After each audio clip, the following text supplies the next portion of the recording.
আর দুনিয়ার এই চিৎকার চেঁচামেচির মাঝেও যখন তোমার মনে হবে তুমি একা হয়ে গেছো, তখন একবার চোখ বন্ধ করে ওনাকে মনে করো। আমরা বেশিরভাগ সময় ভয় ও শক্তির জন্য হনুমানজিকে মনে করি, কিন্তু আসলে তিনি ধৈর্যের সব থেকে বড় উদাহরণ।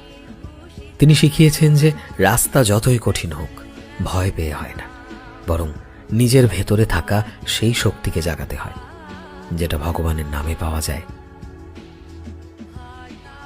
আজকালকার এই দৌড়ঝাঁপের জীবনে আমরা কেবল শান্তি খুঁজে বেড়াই। হনুমানজির সঙ্গ আমাদের এটাই শেখায় যে যেই মনের ভেতরে সেবা ও নিষ্ঠা আছে তাকে দুনিয়ার কোনো শক্তি ভাঙতে পারবে না। যদি আজ তোমার সাথে কেউ না থাকে তবে চিন্তা করো না, মনে রেখো যার রক্ষা স্বয়ং বজরংবলী করে কালও তার কিছু করতে পারবে না। অর্থাৎ নিজের চিন্তা ওনার ওপর ছেড়ে দাও আর নিজের কর্মতে ফোকাস করো, কারণ যেখানে বিশ্বাস থাকে সেখানে চমৎকার হতে দেরি লাগে না।